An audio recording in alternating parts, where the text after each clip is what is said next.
那么，古代的思想是怎么跨越语言传播的呢？这就要提到一群翻译大师了。你知道吗？丝绸之路不只是运丝绸的，它其实是一条思想的高速公路。可问题是，像哲学、宗教这些复杂的东西，怎么跨过语言这道坎儿呢？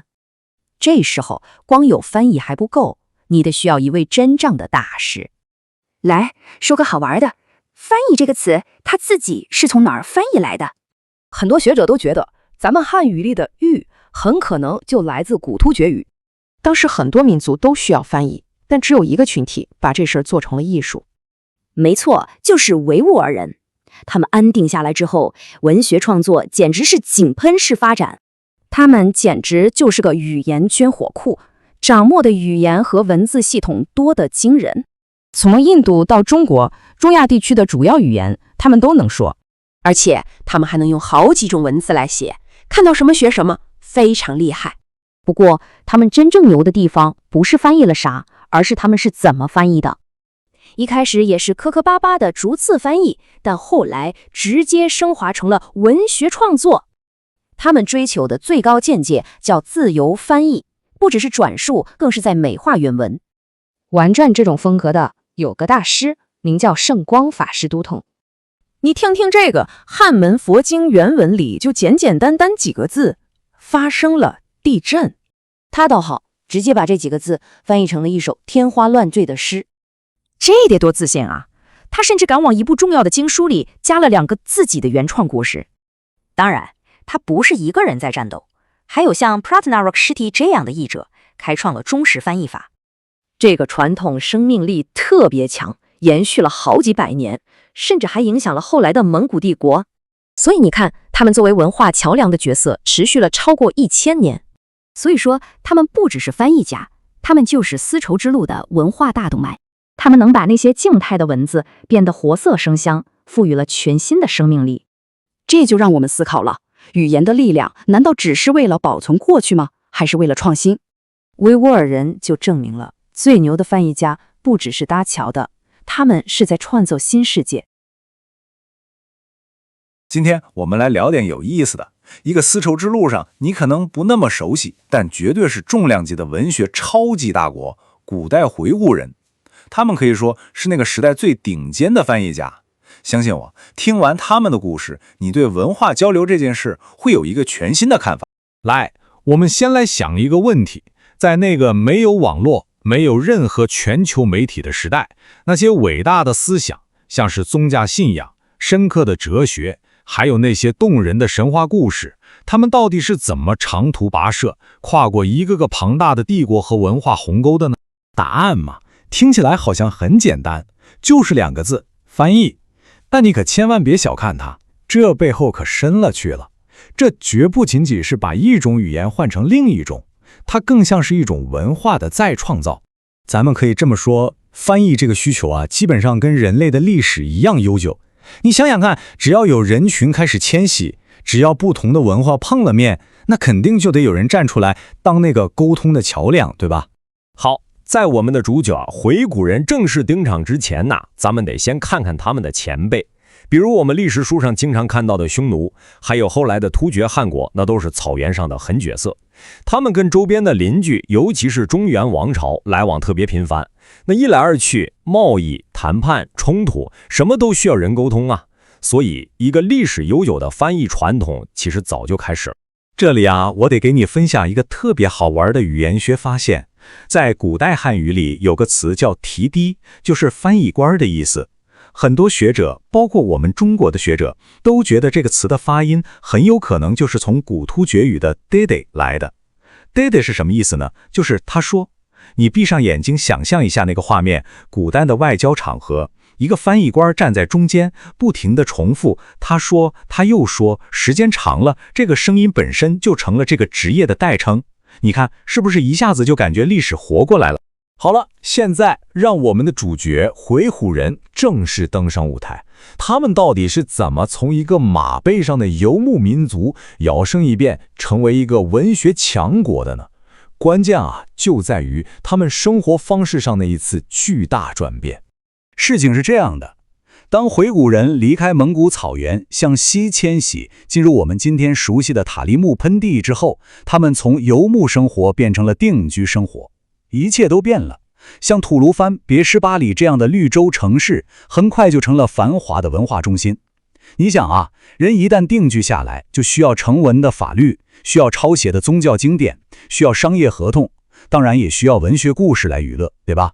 而所有一切都离不开文字，更离不开翻译。那他们到底有多厉害呢？你光是看看屏幕上列出的这些语言就够让人吃惊的了。梵语、汉语、吐火罗语、粟特语等等等等。但更关键的是什么？这可不是一条单行道。他们不只是把这些语言翻译成回鹘语，他们还能反过来把自己的东西翻译成其他语言。他们是真正的文化十字路口的核心枢纽。你以为这就完了？还没呢。光懂语言还不行，他们还精通好几种书写系统。从他们自己那套源自粟特字母的回鹘文，到更古老的突厥文，再到汉字和藏文，他们简直就是随身带着一个万能的文字工具箱。有了这个能力，基本上不管从哪来的文件，他们都能处理。那么好，我们再往深挖一层，来看看他们的翻译方法是怎么一步步进化的。这可不只是个技术升级的过程啊，这简直就是一个从工匠到艺术家的华丽蜕变。我们可以简单的把他们的发展分成3个阶段。第一个阶段叫字面复制。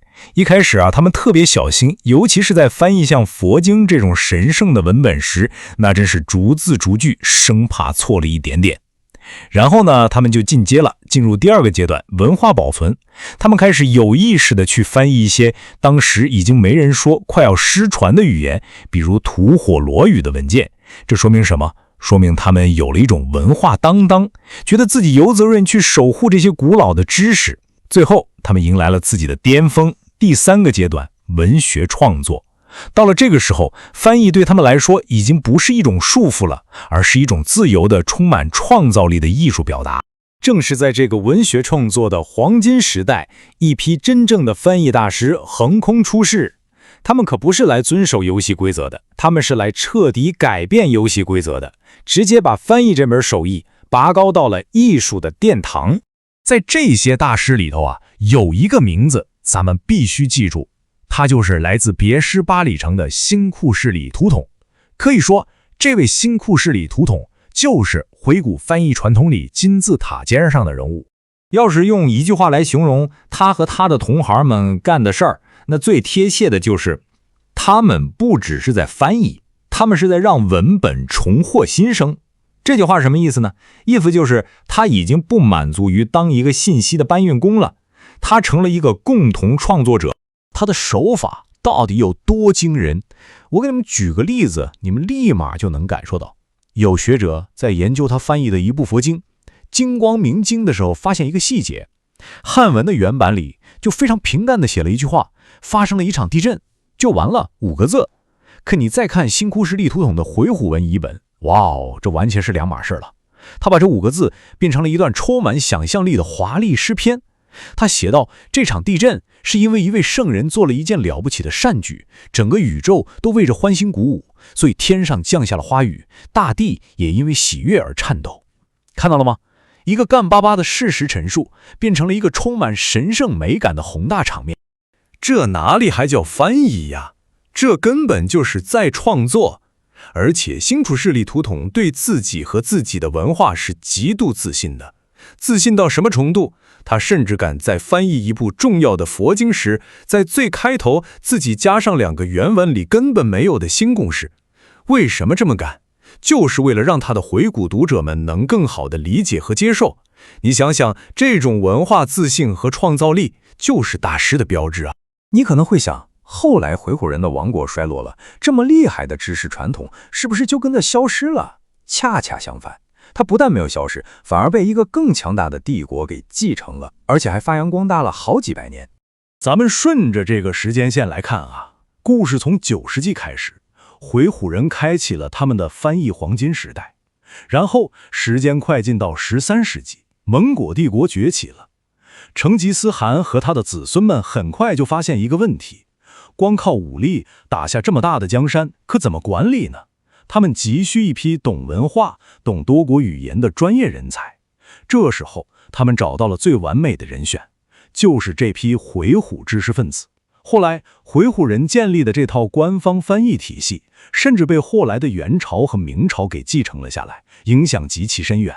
在蒙古人宫廷里，这些回鹘学者和翻译家那可是地位相当高。比如这位安藏，他既是诗人，也为成吉思汗工作；还有加卢纳达斯，他在梵语、藏语和蒙古语之间的翻译功夫非常了得。更别提那位叫波罗的大学者，精通至少6门语言，还受到了国家的表彰。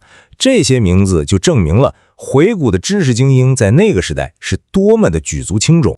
所以你看，咱们可以这么总结，回鹘人就是凭借他们无人能及的翻译技巧和文化管理能力，为那个有史以来版图最大的陆地帝国蒙古帝国提供了至关重要的知识体系和行政框架。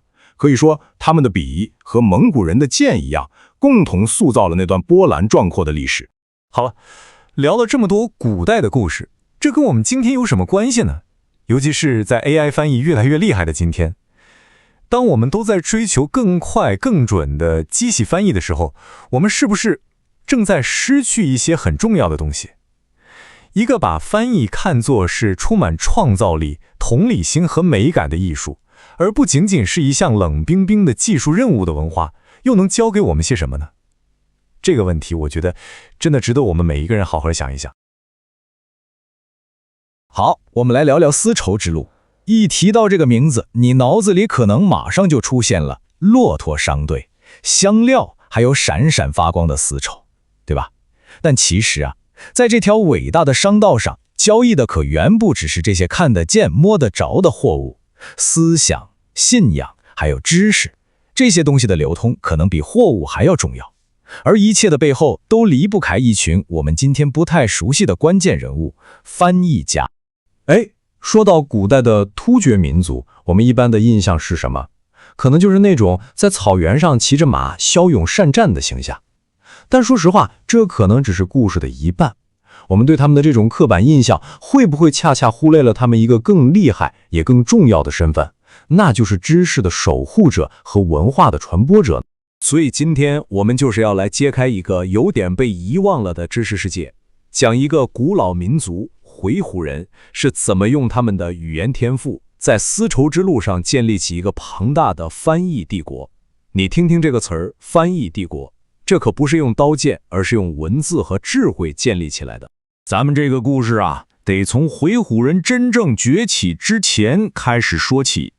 想要理解他们的成就有多牛，就得先去看看他们的文化祖先，曾经统治这片草原的突厥汗国。咱们得像侦探一样去寻找那些早期翻译活动留下的蛛丝马迹。你看这张图，这可太有意思了。这几乎是同一个时期的2份中国官方史料，一份说突厥人没有文字，另一份却说他们有自己独特的文字。这就奇怪了，对吧？连当时的邻居都搞不清楚状况，但这恰恰说明了历史研究的挑战和魅力。很多真相都藏在这些矛盾的记载里。历史的线索啊，有时候就藏在最不起眼的地方。比如说一个词儿里，你看这个词儿“弟弟”，这是古代汉语里指翻译的一个词儿。你可能觉得没什么，但它的来源可能就直接指向了广阔的草原深处。那么关键的来了，很多语言学家都觉得 TD 这个发音其实是在模仿古突厥语里爹地这个词，意思就是他说。你想象一下这个场景，一个突厥使者在说话，旁边的翻译官就一直重复他说，也就是爹地爹地。时间一长，这个声音本身就变成了翻译的代名词。这就暗示了，早在回鹘人的黄金时代到来之前很久，突厥语民族的翻译活动就已经非常活跃，甚至都影响到了中原王朝的语言。好了，现在让咱们把目光转到今天的主角回鹘人身上。他们的历史里发生了一个特别关键的转折，就是从在草原上游牧变成了定居下来。你可别小看这个转变，正是这个变化催生了一场前所未有的文化和知识的大爆炸，简直就像一个知识工厂开张了。他们在吐鲁番、哈密、北庭这些地方建立起了一座座繁荣的城市。这些地方啊，可不只是路过的贸易站那么简单，他们变成了思想的熔炉，是真正的学术中心。可以说，知识的种子在这里找到了最肥沃的土壤，然后疯狂生长。哇，你看看这个列表，梵语、汉语、吐活罗语、粟特语，我的天，回古的学者们根本不是我们今天说的什么双语者，他们是真正的多语言大师，能够自如的在丝绸之路上这些五花八门主要语言之间来回切换，这简直太让人佩服了。如果说刚才那个列表已经让你很惊讶了，那这个就更厉害了。他们不光是能说，关键是还能写，而且是用各种不同的文字来写。你看，从古突厥文到他们自己从粟特文发展来的回古文，再到各种宗教用的不同文字，他们全都能掌握。这不就是文化桥梁最生动的写照吗？那么问题来了，他们到底在翻译些什么呢？这张图就告诉我们了。他们的工作主要是被宗教和哲学思想的传播给推动的。虽然你看，他们也翻译其他信仰的典籍，但毫无疑问，规模最大、投入精力最多的，就是把那些浩如烟海的佛教经文翻译成他们自己的语言。好了，了解了这些宏大的背景之后，咱们现在来聚焦一下，从宏观走到微观，去认识一位回鹘历史上可以说是最伟大的翻译家。通过他的故事，我们就能亲眼看到回鹘人的智慧究竟达到了一个什么样的高度。他的名字叫圣光法师都统，记住这个名字。他可不是一个简单的语言转换工匠，他是一位真正的文学艺术家。他用自己的方式彻底改变了翻译这门手艺。你看，现代的学者们用这么一句话来评价以圣光法师为代表的回鹘翻译家。这句话说的特别有诗意，对吧？让死寂的文本重获新生，这到底是什么意思呢？别急，咱们来看一个具体的例子，你就明白了。哇，这个对比真的是太惊人了！你看左边，汉语原文非常简洁，就是陈述一个事实，那个时候地动了一下。但你再看右边，圣光法师的译文，他完全把这个简单的事件升华成了一首宇宙的赞歌。他解释了为什么会地震，是为了回应一件善举，还加上了天降花雨这种充满想象力的文学描写。说白了，他翻译的根本就不是字词，他翻译的是意境，是精神。所以你看，他的方法才是关键。就像这张图展示的，首先他会追求对原文深刻理解之后的意义，而不是那种死板的一个字一个字对着翻的直译。然后呢，他还会加入他认为必要的背景解释、评论，还有文学上的修饰。最后的结果是什么呢？他创造出来的是一部全新的作品，甚至在艺术性上比原作还要高。这是一种充满自信的再创造啊！那么，这么辉煌的知识传统后来就消失了吗？当然没有。当蒙古帝国崛起的时候，这份宝贵的遗产被他们完整的继承了下来，并且被带到了一个更广阔的世界舞台上。你想，蒙古人建立了那么庞大的一个帝国，他们需要有人来管理吧？他们需要有文化、懂行政的人才。他们环顾四周，发现谁最合适呢？就是回鹘人。所以，大批的回鹘学者就进入了蒙古的宫廷，成为了这个超级帝国的行政大脑和知识中枢，帮他们起草法令、记录历史。当然，还有继续做他们最擅长的翻译工。这条时间线就看得很清楚了，这个传统的影响力有多持久。从他们在塔利木盆地的黄金时代，到后来成为忽必烈翻译机构的核心力量，再到之后的几百年里，回鹘人的知识遗产一直在塑造着亚洲的历史。这个不是什么昙花一现，这是一个延续了整整几百年的伟大传统。好了，我们回顾了这么多，那么从所有这些故事里，我们到底应该领悟到什么最核心的信息呢？最重要的一点就是这个：古代的回鹘人，他们绝不仅仅是丝绸之路上一个被动的管道，或者说信息的中转站，不，他们是积极的文化创造者。他们用自己的智慧和语言去过滤、去阐释、去丰富，最终甚至是升华了那些流经他们土地的人类知识。说到底，回古人的故事其实是在提醒我们，历史里面充满了太多被我们遗忘的篇章。这就禁不让我们去想一个问题，在我们还看不懂的那些语言，还不了解的那些文化里，是不是还藏着无数像圣光法师这样的天才？还有多少辉煌的知识宝库就那样静静地躺在那里，等待着我们去翻译、去发现呢？欢迎收听，今天咱们来聊一个特别有意思的话题：古代维吾尔人的超级翻译能力。我们手头这份资料呢，深入研究了这群丝绸之路上的语言天才。咱们今天的任务就是想搞明白，这个古老的民族到底是怎么凭一己之力撑起了东西方文化交流的。半边天。不过在开始之前，我先给你透个底，一个可能会让你惊讶的细节。你有没有想过，我们今天汉语里说的翻译这个词，它的 DNA 里可能就藏着古突厥语的基因？这背后到底藏着什么故事？来，咱们就开聊。好，在直接进入维吾尔人的世界之前呢，我们先把镜头拉远一点。翻译这个行为其实比我们想象的要古老得多。只要有人类迁徙，有不同部落的相遇，就一定有翻译的需求。虽然最早的口头翻译早就消失在历史长河里了，但我们有文字记录的翻译可以追溯到古埃及和阿喀德王朝，所以它压根儿不是什么现代发明，而是和文明本身一样古老的生存技能。我明白了，所以翻译是伴随文明而生的本能。但这就让我更困惑了，像匈奴这样被我们传统史书记载成没有文字的游牧民族，他们的翻译能有多复杂呢？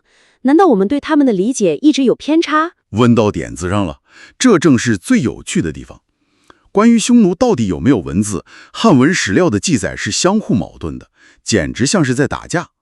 有的说他们无文书，但成书于公元670年的周书里，又白纸黑字的写着他们有胡书。而且这种文字和当时丝绸之路上的国际商业通用语，也就是粟特语的文字很像。所以事实可能比没有文字这4个字复杂得多。那有没有更直接的证据呢？当然有，就是他们和中原王朝之间的外交信件。比如公元584年，沙帕略哥汗写给隋文帝的信，有学者仔细研究过，发现这封信的行文风格和语法处处透着一股翻译腔。翻译腔？对，完全不像一个土生土长的中国人写的。很多句子结构明显是先用突厥优逻辑思考，再硬生生套上汉字，这就强烈暗示了当时在匈奴的宫廷里已经有一套相当成熟的翻译班子在运作了。哇，这就有点颠覆认知了。这不就是说，在我们以为他们还很原始的时候，他们已经开始玩跨国笔译了。所以我们开篇提到的那个语言线索，是不是就在这里？没错，语言是不会说谎的。咱们来看一个词儿。古汉语里有个表示翻译的词儿，一些语言学家认为它可能源自古突厥语的动词 dedi， 意思是说。你可以想象一下那个场景，一个译员在2种语言之间切换，他总是不停地重复一个词 dedi。 对， dedi 在古突厥语里就是他说或者他说了。这个 dedi 的发音很可能就被当时的汉人听到，然后音译了过去，成了汉语里一个表示翻译的早期词汇。这太神奇了，就好像一个语言的活化石直接嵌在了汉语里。我们今天还在不经意间使用着1000多年前丝绸之路上的回响。那还有一个词异语人，这个词是不是也有类似的故事？这个就更直接了。异语人几乎可以肯定是古突厥语 tunchi 这个词的直接意义。意义就是我们说的 kalk 介意。在古突厥语里 til 就是舌头语言的意思，屈是一个后缀，表示从事什么什么的人，所以 tunchi 就是懂语言的人，也就是译员。汉语直接把这个意思原封不动地扒了过来。这2个词就像是2枚语言学上的指纹，证明了早期突厥民族的翻译活动有多活跃，甚至已经开始影响周边的汉文化圈了。一个词就能打开一扇历史的窗户，太有意思了。那这些早期的翻译火花到了维吾尔人这里，是不是就真的燎原了？我听说他们的生活方式有一个根本性的转变，这和他们的翻译能力有直接关系。你说对了，这就是解开谜题的关键一步。维吾尔人和其他突厥部族的不同，就是他们是第一批告别马背、大规模过上定居城市生活的突厥人。这个转变是决定性的。游牧生活或许不需要复杂的书写系统，但城市不一样，商业、宗教、法律，这一切都极度依赖读写能力。像吐鲁番、别什巴里这些我们今天耳熟能详的古城，在当时就是学术和文化的心脏。学者谢纳西特金有个很精辟的总结，维吾尔人正是在丝绸之路的城市熔炉里，锻造出了他们辉煌的书写传统。我明白了，定居生活就像是给了他们的文化发展装上了一个超级加速器。有了城市这个孵化器，翻译这种高度依赖文字的活动才可能真正的繁荣起来。那他们的语言能力到底有多强？简直是八爪鱼级别的。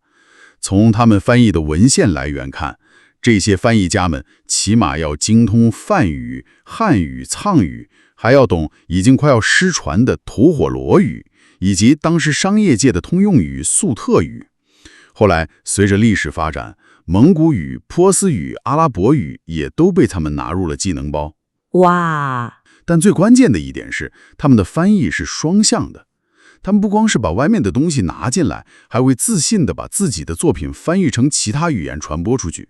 这不是单方面的学习，这是平等的、充满活力的文化对话。要支撑这么庞杂的翻译工作，他们肯定得有好几套兵器吧？我是指文字系统。当然，他们是一个非常懂得兼容并包的民族。最早，他们有自己刻在石头上的突厥符文，就是鄂尔浑叶尼塞文，他们管这叫 Bitik。但他们最主要的书写工具是在粟特字母的基础上改造的维吾尔字母。这套字母效率极高，后来甚至被蒙古人借去创造了蒙古文。除此之外，根据信仰不同，他们还使用摩尼教的摩尼文、景教的叙利亚文、藏传佛教的藏文，以及后来的阿拉伯字母。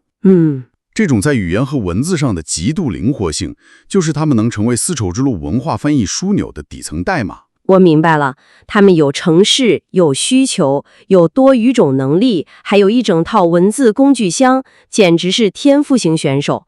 但我好奇的是，这么大的工程，动力是什么？是什么东西值得他们投入这么大的精力去翻译？是商业合同，还是历史记录？都不是。驱动这个庞大翻译机器最核心的引擎是信仰。他们的翻译工作基本都是围绕着当时在中亚流传的4大信仰系统展开的。首先是摩尼教，这曾经是维吾尔汗国的国教。他们不仅翻译了摩尼教的核心典籍，甚至还用自己的语言进行文学创作。我们已知的最早的突厥语诗人阿布林丘尔提锦就是一位摩尼教徒，他的诗歌今天还能读到。那除了摩尼教，最大头的应该就是佛教了吧？资料里提到了佛教的三藏经典，这个三藏具体是指什么？好像我们经常听到，但具体内容有点模糊。没错，佛教文献的翻译是他们的主业，工程量也最大。所谓三藏，其实就是佛教典籍的3个大分类。第一是经藏 Sutra， 这部分主要是故事和寓言，比如佛陀的生平、各种本生故事。它的目的就是用大众喜闻乐见的方式，把深奥的教义讲明白。有点像我们经常的科普读物或者心灵鸡汤故事集。那第二个呢？第二个是律藏 Vinaya， 这个就比较严肃了，里面全是戒律和规定，是给僧侣和寺院用的行为手作，比如什么能做，什么不能做，一天该怎么过，规定的非常详细。我懂了。第三个也是最难啃的骨头叫论藏 Abhidharma， 这部分是纯粹的哲学思辨，探讨的是世界的本质、意识的构成、因果轮回这些形而上学的问题，非常抽象，非常烧脑。翻译故事和戒律可能还好说，但要翻译论藏这种哲学著作，那可就不是简单的换种语言说那么简单了。完全正确，这就说明他们干的早就不是简单的传话了。这帮人是在有意识地搞学术，把自己的语言打造成一把能解剖复杂思想的手术刀。怎么说呢？你得在自己的语言里从零开始，创造一整套能够精确表达意识、存在、涅槃、无常这些抽象概念的哲学词汇体系。这标志着维吾尔语已经从一种日常沟通工具被提升到了可以进行科学和哲学探讨的高度。资料里还提到一个细节，他们当时可能已经有了非常专业化的翻译委员会。翻译委员会？对，工作流程严格分为4步：初译、润色、校对、审定。这已经是非常现代化的项目管理模式了。太厉害了！除了这2大宗教，景教和伊斯兰教的文献，他们也翻译了吗？是的，版图非常完整。他们也翻译了基督教涅斯陀里派，也就是我们说的景教的文献。虽然留下来的不多，但我们今天还能看到一些用维吾尔语翻译的圣经赞美诗。后来随着伊斯兰化，对古兰经的翻译也开始了，最早可以追溯到10世纪之后。所以你看，他们的翻译版图几乎覆盖了当时中亚地区所有的主流思想体系。说到这里，我就有个问题了，他们的翻译水平是一开始就这么高超吗？还是说也经历了一个从笨拙模仿到挥洒自如的过程？这个问题问得非常好。他们的翻译艺术是有一个清晰的进化轨迹的，从一个小学生成长为文学大师。最早期的翻译非常刻板，就是逐字逐句的硬译。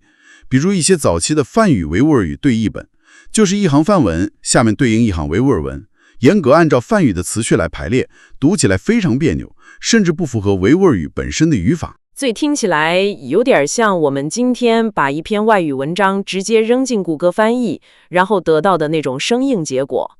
他们为什么一开始要用这种方式呢？资料推测，这很可能是出于对神圣经典的极度敬畏。他们认为经文里的每一个字都是神圣，翻译者的任务就是做一个忠实的复印机，一个字都不能改动。啊，原来是这样。对，这和早期古兰经的翻译方式那种词对词的行间译理念几乎是一模一样的。这是一种虔诚，但也是一种束缚。那他们是怎么打破这个束缚，实现进化的呢？转折点发生在他们开始翻译吐火罗语的文件时。有意思的是，吐火罗语在当时已经是一门失手语言了，没人再说了，只存在于书本里。这样啊？对，维吾人通过翻译这些文本，实际上是在复活一门语言所承载的智慧。这个过程锻炼了他们，然后真正的节奏开始出现。比如一部叫《弥勒会见记》的作品，就被学者们看作是第一部真正意义上的翻译作品，标志着他们开始挣脱原文的枷锁，用更流畅、更地道的维吾尔语来进行创作。这里就必须提到那部经编之作《金光明经》，以及他的译者圣光法师。他好像把翻译这件事儿提升到了一个全新的艺术境界。没错，圣光法师 Shinko 西利图汤是维吾尔翻译史上的一个巨人。他的作品向我们提出了一个终极问题：到底什么才算得上是伟大的翻译？他采用的是一种极其自由、充满创造力的意义。他已经不是翻译家了，他是一个再创作者。资料里那个例子实在太经典了，汉文原版里只是平淡无奇地记载了一句“地震了”，对，就3个字儿，非常客观的陈述。但是你看圣光法师是怎么处理的？他把这3个字扩展成了一首气势磅礴、文采飞扬的优美诗篇。他描述的是，因为一件善举的发生，整个宇宙都为之感动，天空降下芬芳的花雨，大地也因此而喜悦地震，日月星辰都为之增辉。等一下，从地震了3个字儿到一整首描写宇宙感应的诗，这已经完全超出了我们对翻译的定义了。这感觉更像是他读懂了原文背后作者想表达却没能完全表达出来的情感，然后用自己的语言把它唱了出来。这需要何等的文化自信！正是如此，他捕捉到的不是字面的意思，而是文本的灵魂。他甚至还在书的开头加入了2个汉文原版里压根儿没有的精彩故事，作为引子来帮助读者更好地进入经文的世界。可以说，圣光法师不是在翻译一个死的文本，他是在用自己的文化和智慧为这个文本重新注入生命。这种汪洋恣肆的创造力，标志着维吾尔翻译艺术的彻底成熟。最让我激动的是，我们不只知道这些伟大的作品，我们甚至还知道其中一些翻译家的名字。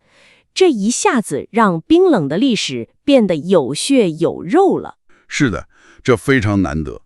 比如有一位叫季真 Jason， 大约生活在公元190到250年之间，很可能是匈奴时期的人物。他被记载为中国历史上最早的有名切姓名的翻译家之一。史书里甚至留下了他的外貌描述：高个子，肤色深，偏瘦，淡褐色的眼睛。他把尼部佛经翻译成了汉语。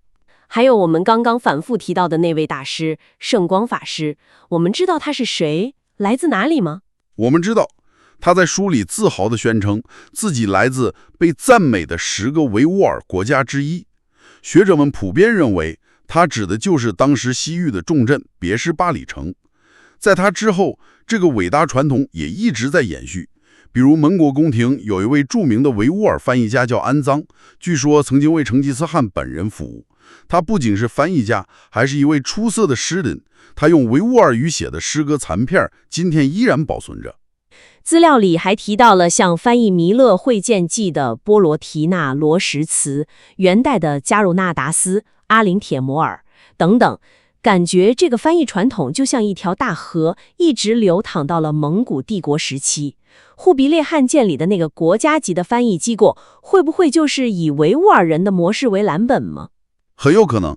维吾尔人不仅为蒙古帝国带去了文字系统，更带去了制度、人才和一整套知识管理的经验。他们就像是知识的种子，被历史的风吹散，在更广阔的土地上生根发芽。好了，我们今天的探索到这里也差不多了。回顾一下，古代维吾尔人远不只是被动的文化接受者，他们是丝绸之路上知识的策划者、传播者和再创造者。定居的城市生活为他们辉煌的知识文化打下了地基，而他们的翻译艺术从最初那种小心翼翼的逐字直译，最终演变成了一种充满自信的高度文学化的再创造。这个过程不仅极大地丰富了他们自己的语言，也为后世保存了许多早已消亡的古老语言中的智慧。没错，维吾尔人的故事告诉我们，翻译从来都不是语言的转换，它背后是文化的碰撞，是知识上的雄心，更是新知识的诞生。它向我们完整地展示了一个民族如何通过对语言的极致投入，将它从一种日常工具锤炼成能够承载精深哲学与不朽艺术的宝贵器皿。最后，我们想留给你一个问题来思考。在今天这个 AI 翻译手粗可及的时代，我们似乎越来越追求那种一键生成的字面上的精准。那么我们能从维吾尔人这种将翻译视为一种深度创造性艺术的态度中学到什么呢？当我们过分依赖机器去追求所谓的信达雅时，我们是否正在失去一种能力，那种去感受、去理解，甚至去升华文本、灵魂与生命力的能力？而这种能力，恰恰是像圣光法师这样的大师留给我们最宝贵的遗产。今天我们收到一份非常有意思的材料，它讲的是古代维吾尔人在那种多语言环境下的翻译活动。展现了一个特别庞大的知识和文化交流网络。对，我们今天就来一起探讨一下，看看怎么能让里面那些非常深刻的洞见更加突出。没问题。我读完这份材料，第一个感觉就是内容非常扎实，信息量真的很大。但是说实话，我觉得最可惜的一点是，它那个最精彩、最核心的观点，就是维吾尔翻译里那种惊人的创造力，有点被一条过长的历史时间线给淹没了。对，我完全有同感。它那个结构就是很稳妥的编年史写法。是的，从翻译理论开始讲，然后早期突厥，再到维吾尔，最后蒙共时期，这么一路看下来，感觉就像在上历史课。对，知识点都塞给你了，但是最让人激动人心的那个燃点，就一直没点起来。就是这个感觉。那个关键人物施令国施都统，他简直是灵魂人物啊！但他出场太晚了。等他终于出来展现他那种石破天惊的翻译理念的时候，我们已经被前面大量的历史细节给喂得有点撑了。我明白，所以他最重要的贡献，比如说翻译《金光明经》的时候，那么大胆的加入原文根本没有的诗歌我故事。对，这种神来之笔，在整个叙事里反而显得像个普通的历史注脚，没有成为贯穿始终的那个焦点。这个比喻太对了，就像看一部超级英雄电影，导演花了90分钟讲英雄的爷爷是怎么生活的。最后10分钟才让他穿上战衣去拯救世界，观众早就坐不住了。师领国师都统的这种行为在当时简直是离经叛道，但又被高度赞扬，这本身就充满了戏剧张力。但现在的结构完全把这种张力给削平了。所以我的第一个建议，也是我认为最重要的一个，就是材料的核心论点及维吾尔翻译活动的先进性和创造力，可以通过一个更集中的叙事结构来强化，而不是严格遵循时间顺序。我们需要打破这条平铺直叙的时间线，让最精彩的东西先跳出来抓住人。这个思路我非常赞同，把时间线打散，用主题来串。不过我有一个小小的担心，就是如果完全抛开时间，会不会让一些对这段历史不太熟悉的听众觉得有点乱？这个确实是个问题，就是失去了历史的坐标感。我们怎么能在保持主题鲜明的同时，又不让听众迷失在历史的片段里呢？这个问题提得很好，也是重构时必须考虑的。我的想法不是完全抛弃时间，而是让时间线从主角退居为配角。从主角变配角。对，它不再是叙事的骨架，而是变成背景和上下文。我们可以尝试用一种类似三幕剧的结构，以翻译自觉地演进这条内在逻辑为主线来组织故事。三幕剧结构，这个有意思，您具体讲讲。当然，我们可以这么设计，第一幕叫奠基与吸收。奠基与吸收，这一幕我们聚焦早期的翻译事件，比如那些非常严谨的梵文、维吾尔文平行诸行翻译。在这里我们要讲清楚，这个阶段的特点就是绝对忠实原文。但我们不能只陈述事实，要点明这背后的动机。这不是因为他们缺乏创造力，恰恰相反，这是他们严谨的学术态度和对知识的敬畏。他们知道要创新，首先得把基础打得无比扎实。我明白了，这样一来，就不是简单的说他们早期在模仿，而是解释了这种模仿是一种主动的、有策略的学习过程。没错，它为后面的爆发积蓄了能量，这就给故事设下了一个很好的铺垫。那第二幕的高潮呢？第二幕就是高潮，自信与创造。这一部分要集中我们所有的笔墨，把气氛吹到顶点。我们可以先讲以弥勒会见记为代表的那个被学界称为首次真正意义上的翻译作为一个爆发点。然后把师领国师土统翻译的金光明经作为拼封案例来深入剖析。这里要详细拆解他到底做了什么惊世骇俗的事情。对，这里一定要讲透，它不是小修小改，它是把一部相对平实的宗教典籍，通过加入自己创造的诗歌和故事，硬生生变成了一部充满文学光辉的宏大史诗。没错，就是要让听众感受到这种行为在当时是多么震撼。这强有力地证明了维吾尔人早已不满足于只当知识的搬运工，他们是再创者，对，文化的再创者。他们的语言，他们的文化已经成熟和自信到了一个可以和梵文、汉文这些古老经典文明平等对话，甚至进行再创造的高度。这才是整个故事的核心和华彩。这样一说，师领国师都统的形象就从一个模糊的古代翻译家立刻变得立体鲜活起来，他成了一个文化自信的象征。那故事讲到这里，第三幕该如何收尾才能让这个故事更完整呢？第三幕我们可以把它定位为传承与影响。当高潮过后，我们需要一个有力的收尾来展现它的深远意义。我们可以把蒙古时期的翻译活动，比如忽必烈建立的国家级翻译机构里，维吾尔翻译家依然是中坚力量这件事，定位为维吾尔翻译传统的延续和向外辐射，就像涟漪一样。对，就像一颗投入湖中的石子，它的涟漪远远超出了它最初落下的地方。这样一来，故事就有了一个完整而有力的闭环。不仅讲完了维吾尔翻译自身的发展，还证明了它对后来历史的深远影响。这个三部剧的结构确实让故事更有力量了，它把一条平淡的时间线变成了一个有起承转合、有英雄、有高潮、有余韵的精彩故事。说到故事的力量，我感觉这就引出了下一个可以深挖的地方。材料里其实列举了很多特别惊人的史实，但它的那种震撼力好像并没有完全释放出来。是的，这正是我要说的第二点，就是说材料可以更进一步将丰富的史实细节与更宏大的文化意义联系起来，明确回答这些翻译活动究竟说明了什么这个核心问题。对，现在材料里有很多珍珠，但缺少一根线把它们串起来，告诉我们这条项链有多贵。您说的珍珠，我脑子里立刻就冒出来一个，就是维吾尔人翻译吐火罗语这件事。对，这个例子特别好。材料里提到了吐火罗语在当时已经是一种死语言了，日常没人说了。我看到这特别好奇，这感觉不像是个有经济效益的活儿，翻译出来给谁看呢？但材料只是陈述了这个事实，没有深入去挖它背后的为什么。对，这就是从 what 到 so what 最关键的一步跳跃。一个普通的事实陈述和一个深刻的意义阐释，给人的感觉是完全不同的。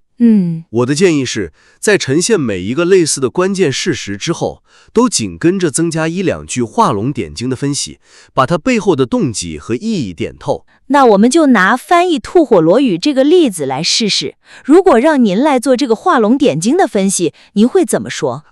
比如在讲完他们翻译吐火罗语这个事实后，我们可以紧接着分析一句，这已经远远超出了语言转换的范畴。它更像是一种自觉的文化工程，体现了维吾尔人作为区域文化新主人的雄心与担当。雄心与担当，对，他们试图打捞和保存整个塔里木盆地的知识遗产，即使这些知识的原始载体已经随着一个族群的消失而沉没。这是一种对文明负责的宏大事业。您看，这样一说，这件事的格局是不是立刻就不同了？完全不同了。这不只是一个语言学上的好奇心，这简直是一种舍我其谁的文化使命感。它赋予了历史事实一种精神与意图。是的，这让我马上联想到我们刚才聊的狮岭国师都统，他的自由翻译是不是也可以用同样的方式来升华？当然可以，而且必须这么做。在分析他为金光明经宗家诗歌喜日，我们不能只停留在这是一种翻译技巧的层面。我们可以这样深化。这种看似大胆的再创作，深刻地表明维吾尔人在当时不仅仅被视为一种接受外来信息的工具，它更被使用者提升到了一个能够与梵文、汉文等古老经典语言平等对话，并用以践行哲学思辨和文学创作的高度。这背后是一种已经高度成熟的文明才可能拥有的深刻的文化自信。我明白了，这就回答了那个最根本的问题，他为什么敢这么做？答案不是因为他技术好，而是因为他和他的文明有底气。对，这就把一个个人行为和一个时代的精神气质联系在了一起。正是如此，甚至可以再往下挖一个细节。材料里提到一个很有趣的语言学现象，说汉语里像通释、译这类和翻译有关的词汇，它的词源可能都和古突厥语的弟弟这个词有关。对，这个点也很有意思，但好像也是点到即止了。是的，但这个小小的词源考证其实可以撬动一个更大的历史叙事。我们可以这样点明它的意义，这不仅仅是一个有趣的语言学巧合，它更强烈地暗示了在早期丝绸之路的文化交流中，我们传统观念里的游牧民族可能根本不是被动的知识接受者，反而是更主动的。恰恰相反，他们很可能扮演了比我们想象中更主动、更核心的沟通者和中介者的角色，甚至为中原王朝输出了关于沟通和翻译的观念本身。你看，这就挑战了一种常见的刻板印象。太精彩了，感觉就像是给这些散落的历史事实装上了一个意义放大器，每一个看似孤立的细节背后，其实都能挖掘出一个宏大的故事。讲了这么多宏大的故事，就更觉得现在材料的开场和结尾有点可惜了。没错，这就是我要说的第3点。一个更具戏剧性的开场和一个强有力的总结性收尾，将使这份内容丰富的材料更具冲击力和记忆点。对，现在的开场和结尾感觉有点平。开头的图书推广信息虽然很实用，但它把进入主题的黄金时间给占用了，没能一时间就抓住听众的耳朵。结尾呢，又因为现场时间的限制，收得特别仓促，感觉就像看一部精彩的大片儿，开头先看了5分钟广告，结尾电影还没演完，灯就亮了，心里总觉得有点不得劲儿。哈哈，这个比喻非常形象。第一印象和最终印象决定了听众能带走多少东西。一个好的开场需要一个钩子，一下子就把人的好奇心给勾住。而一个好的结尾应该像一声钟响，在节目结束之后还能在听众的脑子里余音绕梁。那我们来头脑风暴一下，如果让您来设计这个开场的钩子，您会怎么做？能立刻把听众的注意力牢牢抓住？我会选择单刀直入，直接把最具颠覆性、最挑战常识的那个点扔出来。比如说，我们可以这样开场：想象一下，一位德高望重的神父在翻译圣经的时候，觉得原文写得不够精彩，于是大笔一挥，在里面加入了好几首自己创造的原文中根本不存在的赞美诗。哇！你觉得这个人是奸才还是异端？这听起来像是天方夜谭，但在古代丝绸之路的十字路口，一位维吾尔翻译家对神圣的佛经做了几乎一模一样的事情，结果他不但没有被指责，反而被后世尊为一代宗师。这背后究竟是一种怎样的文化逻辑和惊人自信？今天我们就来聊聊这个故事。哇，这个开场一出来，我肯定就坐直了。他完全不按套路出牌，直接制造了一个巨大的悬念和认知冲突。对，听众会立刻被带入一个情境，心里马上就会冒出无数个问号。凭什么？他们怎么敢这么做？然后就会带着这些问题饶有兴致地听下去。对，这就是钩子的作用。他先设下一个问题，让听众在接下来的时间里主动去寻找答案，然后我们的结尾就要把这个答案漂亮地收回来，并且给出一个超越问题本身的升华。那结尾该怎么设计才能做到您说的余音绕梁那种效果呢？结尾我们需要把格局再次拉高，在回顾了所有精彩的细节之后，我们可以这样总结。所以当我们回顾这段历史，从早期对原文一丝不苟的忠实模仿，到后来敢于用自己的语言和思想去重塑经典的创造性飞跃，我们看到的早已不仅仅是一部关于语言转换的翻译史，它更是一部文明的精神成长史。对，它更是一部文明的精神成长史。狮岭国师读统和他的同行们，通过他们的一笔，在一个多文明交汇的十字路口，响亮地回答了我们是谁，我们如何与世界对话这些终极问题。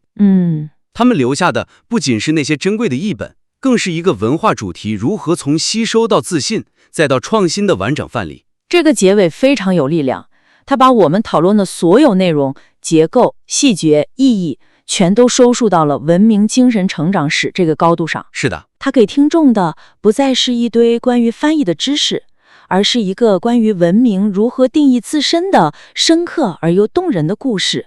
听完之后，确实会让人回味无穷。是的，一个好的结尾应该能让听众在关掉节目的那一刻，感觉自己思考的维度被拓宽了。非常好，所以今天我们聊下来，感觉3个核心的发力点就很清晰了。第一是重塑叙事结构，把平铺直叙的时间流水账变成一个有起承转合又高潮的文明成长3幕剧。第二是深化意义阐释，为材料里那些惊然的史实注入灵魂，清晰地回答 So what， 把他们背后的文化雄心和文明自信说透。对，然后第3就是优化开场与结尾，用一个悬念式的钩子和一个升华式的钟声来提升整个故事的传播力和影响。没错，这份材料的底子真的非常好，就像一块质地绝佳的璞玉。我们今天聊的这些，希望能成为一些把它雕琢得更加光彩夺目的思路。我们也非常期待看到这些调整如何能让这份出色的研究焕发出新的光彩。如果您进行了修改，欢迎随时再次提交给我们。欢迎来到思辨，今天我们来聊一个非常有意思的话题，古代维吾尔人的翻译活动。我们都知道他们是丝绸之路上的文化巨擘，留下了海量的翻译作品，但这些作品背后的精神内核到底是什么？对，这个问题确实很关键。就是说，我们翻开了一些古老的文件，看到的究竟是一群小心翼翼个知识搬运工，致力于把外来文本，特别是那些神圣的宗教典籍，一字不差地传过来，还是一群充满文化自信的再创作者，他们大刀阔斧地去改编，让外来的思想在自己的文化土壤里开出新的花朵。这2种形象可以说是截然相反的。而这正是我们今天要探讨的核心。我的观点是，维吾尔人的翻译其本质就是一场充满活力的创造性改变。他们不满足于仅仅是复制，而是要将原文本变成属于自己的更丰富的文化产品。而我的看法不太一样，我认为维吾尔人翻译的根基是对原文的忠诚和敬畏。尤其是在处理宗教经典这种神圣文本的时候，准确传递教义是他们不可动摇的首要原则。任何的发挥都必须服务于这个大前提。我之所以认为创造性是关键词，是因为我们能看到非常具体的证据。最耀眼的例子，我觉得莫过于翻译家圣光法师都统和他翻译的那个《金光明经》。他完全没有采用那种死板的逐字句句的直译，而是进入了一种可以说是自由翻译的境界。比如说中文原著里提到某个善举引发了地震，就2个字，非常平实，但到了圣光法师都统笔下，这成了一场壮丽的宇宙交响。天空降下缤纷的花雨，大地发出喜悦的轰鸣，整个世界都在为这个善行而震动。他用极富诗意的语言，把一个简单的记录变成了一幅充满感染力的画面。而且更重要的是，他还在译本的开头加入了中文原版里根本没有的2个新故事。这已经不只是翻译了，对吧？这简直就在进行文学创造了。那这说明了什么呢？说明他认为自己不仅仅是一个传递者，更是一个参与者，一个共同创造者。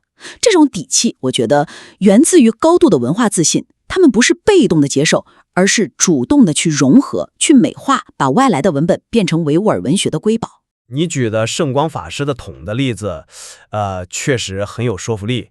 但是我认为这可能是一个特例，或者说是一个发展到后期的现象。如果我们把目光放回到维吾尔翻译事业的源头，会看到一幅完全不同的景象。他们最早期的翻译，比如那些梵文、维吾尔文的平行文本，采用的是极其严格的逐行对照直译，一个梵文词对应一个维吾尔文词，甚至连语序都尽量保持一致。这个在我们今天看来可能觉得很笨拙，但这绝不是因为他们水平不够，这是一种刻意的选择。面对神圣的佛经，他们怀着一种敬畏之心，生怕任何一点改动会歪曲了佛陀的原意。这种传统其实非常强大，我们甚至在后来他们翻译古兰经的行间译本里也能看到同样的做法。此外，史料还提到他们会设立翻译团队，甚至是翻译委员会。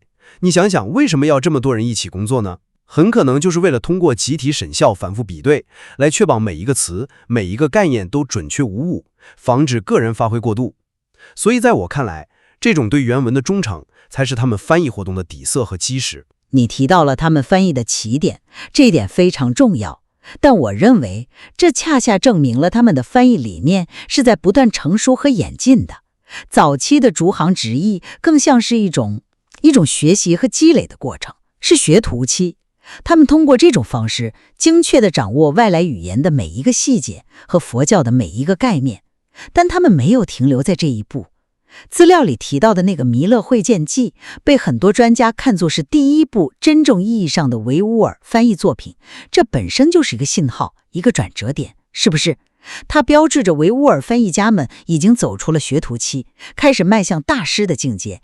他们不再满足于机械的复制，而是开始追求用自己的语言，以自己的文学方式来讲述故事。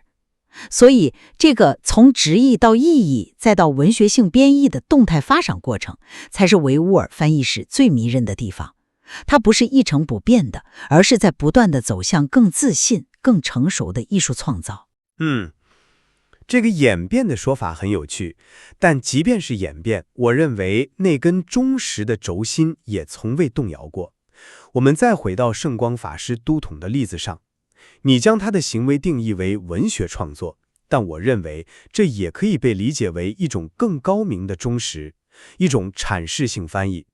在任何一个深厚的宗教传统里，为了让普通信众理解那些深奥的教义，高僧大德们在讲经的时候加入一些比喻、故事和自己的阐发，这是非常常见的做法，对吧？其目的不是为了炫耀文采，而是为了把道理讲得更透彻。圣光法师都统用诗歌描述地震，或许正是因为他认为仅仅地震2个字不足以传达出善行撼动宇宙的那种深刻的宗教意涵。他加入故事，也可能是为了用更贴近本地文化的方式来阐明经文里某个核心观点。所以他的行为本质上可能不是脱离文本的自由创作，而是一种严谨的经文阐释。他忠实的是原文更深层次的精神，而不仅仅是表面的字句。我明白你的意思，你想把他的行为纳入阐释的框架，但我们必须区分阐释和再创作的界限。阐释是在原文的基础上进行解释和说明，但圣光法师都统加入的是全新的，在中文母本里无迹可寻的独立故事。这个已经超出了著书的范畴了，这相当于他在用一个全新的叙事框架去包裹和呈现原有的教义。这背后是不是也有一种可能，就是说他觉得原文的叙事方式对于本地读者来说吸引力还不够，所以他要用自己民族更喜闻乐见的方式来加料？你这个问题问得很好，加料的目的是什么？你认为是出于文学创作的雄心，但我恰恰认为这背后也可能是一种文化上的审慎，甚至是某种程度上的不安全感。会不会是他们担心一部完全陌生的外来经文，如果不能用本地人熟悉的故事和语境来包装一下，就不足以说服和打动他们？所以这种创造性的改变，其根本驱动力可能仍然是为了更好地服务于宗教传播这一忠实于信仰的终极目标，而不是为了创造纯粹的文学艺术。艺术性在这里是一种手段，而不是目的。但这种手段本身就已经展现出了惊人的文化抱负。我们来看另一个层面，翻译活动的驱动力。你说他们的核心是宗教，这一点我同意，绝大多数文本都是宗教经典，但正因为如此，才凸显了他们工作的伟大。比如，为了翻译佛教哲学里那些极其复杂、堪称古代心理学和逻辑学论著的阿毗达摩，他们发现自己的语言里缺少对应的思辨工具，怎么办？他们就在翻译的过程中创造了海量的全新的哲学和逻辑术语。这项工作直接把古突厥语的表达能力提升到了一个科学语言的高度。你想想，这仅仅是为了忠实吗？不，这是一种主动的文化建设，他们是在利用翻译这个契机来锻造和升级自己的语言和思维。他们不是被动的接受知识，而是主动的把翻译过程变成一个发展自身文化的工厂。这需要的是传教士那样要把一种全新世界观在自己文化中激活的热情，而不仅仅是书记员那样一笔一画的严谨。